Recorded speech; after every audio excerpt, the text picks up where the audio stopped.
नमस्कार आदाब दोस्तों, मैं कलीम ज़फ़र आज आपके सामने एक ऐसे शख्स को लेके आया हूँ जो कस्बे के मशहूर हैं और एजुकेशन के क्षेत्र में जो उनका योगदान है वो काफ़ी सराहनीय है।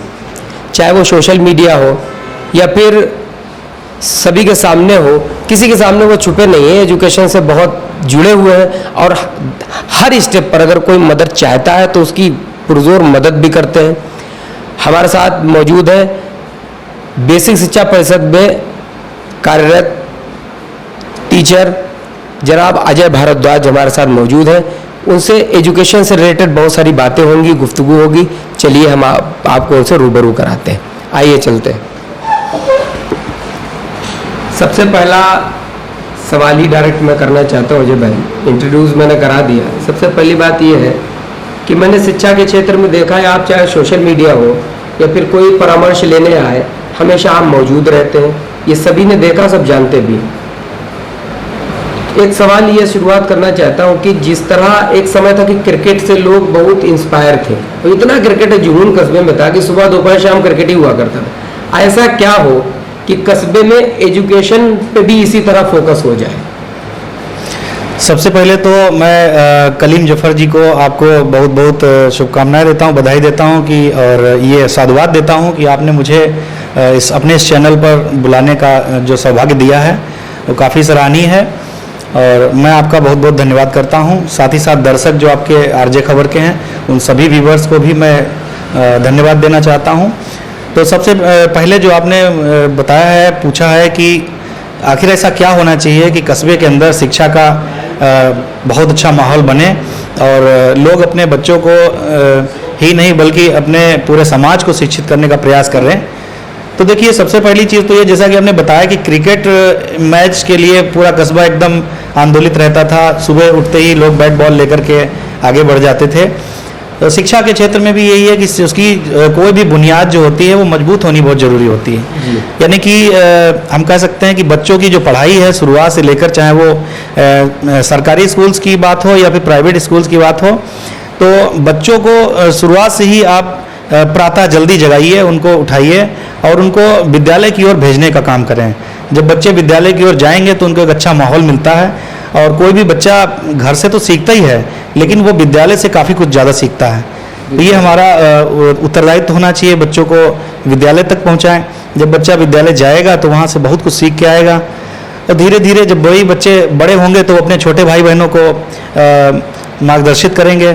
तो ये सब चीज़ें अगर होंगी, उसके साथ साथ अगर कस्बे में कभी शैक्षिक गोष्ठियाँ हों, जैसे कि पढ़े लिखे लोग, डॉक्टर्स हैं, मेडिकल क्षेत्र के लोग हैं या फिर टीचर्स हैं, उन सबको बुला करके एक मीटिंग की जाए, मासिक बैठक हो या वार्षिक बैठक हो, इस तरीके से, और उस पर विभिन्न बिंदुओं पर चर्चा की जाए, तो मुझे लगता है कि कस्बे के अंदर शिक्षा का बहुत अच्छा माहौल बन जाएगा, माहौल बन सकता है। एक और छोटा सा सवाल, जैसे कस्बे को मैं देखता हूँ शिक्षा में बहुत पिछड़ा हुआ है, इसलिए सच है, इससे मुँह कोई छुपा नहीं सकता है, बहुत पिछड़ा है। मैं ये देखता हूँ कि एजुकेशन से लोग अलग हटते हैं। हमने देखा है कि 16-16 साल के, 15-15 साल के बच्चे काम कर रहे हैं, स्कूल नहीं जाते हैं, वो सरकारी ऊपर है, उनके माँ बाप इसको जागरूक नहीं है। लेकिन मैंने ये देखा है कि आपके परिवार में, चाहे वो आप हो या आपके चाचा हो या आसपास जितने भी आपके पूरे बड़े परिवार में लोग, वो सिर्फ लड़के ही नहीं, लड़कियाँ भी एजुकेशन की तरफ इतना अट्रैक्टिव हम देखते हैं, इतनी पढ़ाई में विलीन देखते हैं कि जब भी हाई स्कूल का रिजल्ट आया पता चलता उनकी रैंक ये आई, किसी के 80-85% नंबर है। अभी से नहीं, काफ़ी समय से सुन रहे हैं, कोई इस रैंक में उसकी इतनी किसी को डिग्रेडेशन मिला। तो ये आपके घर में आसपास ये माहौल कैसे जनरेट हुआ? जनता को ये बताएं कि लोग इंस्पायर हों और उसी तरह का घर में माहौल बना सके। बहुत अच्छा सवाल किया आपने कलीम जफ़र साहब। बात यह है एक्चुअल में कि जब घर पे कोई भी एक भी व्यक्ति समझदार रहेगा तो वो बच्चों को गाइड करता है। जैसे कि मैं अपने परिवार को, समाज को गाइड करने की कोशिश करता हूँ। पढ़ाई लिखाई का मतलब, शिक्षा का मतलब ये नहीं है कि हम पढ़ लिख करके कोई नौकरी ही पाएं, बशर्ते हम अपने जीवन में एक कामयाब इंसान भी बने। हमारा छोटा सा बिजनेस हो या फिर कोई भी कार्य हम करते हैं तो उसमें अपना 100% देना ही हमारे जीवन का मुख्य उद्देश्य होना चाहिए। और मैं मानता हूँ कि जो हमारे परिवार के बच्चे आगे बढ़ते हैं या फिर कस्बे के और तमाम बच्चे आगे बढ़ते हैं, उसमें कहीं ना कहीं हमारे जो कस्बा है उसका जो इंटर कॉलेज है नारायण पब्लिक, मैं नाम लेना चाहता हूँ, उसके जो टीचर्स हैं या फिर जो वहाँ पे माहौल है काफ़ी कुछ अच्छी पढ़ाई होती है, जिसकी वजह से बच्चे टॉप आते हैं। टॉप आते हैं वहाँ की एजुकेशन की जी। ये है। तो एक सवाल और ये पूछना चाहता छोटा सा, कि जैसे आप एजुकेशन के क्षेत्र में शिक्षा विभाग में हैं, ठीक है, और आप स्कूल भी जाते हैं, लेकिन उसके साथ एजुकेशन से जुड़ी हुई काफ़ी जानकारी लोगों को देते रहते हैं, लगातार बच्चों को तैयारी कराने की कोशिश करते हैं किसी चैनल के माध्यम से, अपने यूट्यूब चैनल हो या किसी चीज़ के माध्यम से, आप यूट्यूब चैनल के माध्यम से, फेसबुक के माध्यम से या ग्रुप के माध्यम से लगातार जाऊँ। और ये मैं 1 साल से नहीं देख रहा हूँ, ये मैं 10 साल से देख रहा हूँ आपको, लगातार आप निरंतर काम करते ही जा रहे हैं। लेकिन देखा यह गया है कि लोग ज़्यादा इंटरेस्टेड नहीं दिखते, जबकि लाभान्वित करने वाली चीज़ें हैं जो फ्री निःशुल्क मिल रही हैं लोगों को। तो आप क्या लगातार इस तरह से आगे सेवाएं देते रहेंगे? कोई परामर्श अगर आपसे स्टूडेंट लेना चाहे, परामर्श लेने के लिए आपके पास आना है, तो आप परामर्श के बारे में और कुछ क्या कहना चाहते हैं? देखिए, बेसिक शिक्षा परिषद में पिछले 12 साल से मैं कार्यरत हूँ। उसके पहले मैं डिग्री कॉलेज में लेक्चरर के रूप में था, और मैं सौभाग्यशाली रहा कि पढ़ लिख करके कस्बे से आगे निकल के 25 साल की उम्र में मैं सरकारी नौकरी मुझे मिली। और मैं जिस समय पढ़ाई करता था हाई स्कूल में या इंटर में, उस समय काफ़ी कुछ गाइडेंस की कमी थी। तो मेरा एक जुनून है कि कस्बे के अंदर जो हुए बच्चे जिनको वो माहौल मिलना चाहिए, उनको गाइड करने वाला, जैसे कि मुझे कोई मिला नहीं था।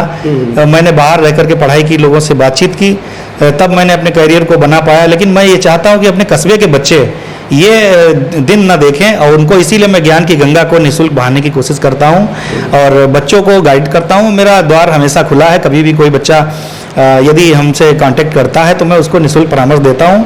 और मेरे पास बहुत सारे बच्चे आते भी हैं। और रही बात उसका पालन ना करने की, तो बहुत सारे समाज में लोग हैं जैसे कि उनका सोचना ये है कि ज़रूरी नहीं है कि हम उसको मार्गदर्शन प्राप्त ही करें, अपने आप आगे बढ़ सकते हैं। तो बहुत अच्छी बात है। मैं तो चाहता हूं कि ईश्वर करे आप सभी लोग आगे बढ़ें, लेकिन यह है कि कहीं ना कहीं अगर कोई अच्छी बात पता होती है तो मैं दूसरों को बता देने में ही देश सेवा और समाज सेवा समझता हूँ। ठीक है, आपका यूट्यूब चैनल भी है जिसपे आप लोगों को किस तरह की इन्फॉर्मेशन देते हैं? हाँ, ये मेरा अपडेट इंडिया यूट्यूब चैनल है। और अपडेट इंडिया उसका नाम ही है, अपडेट रहना।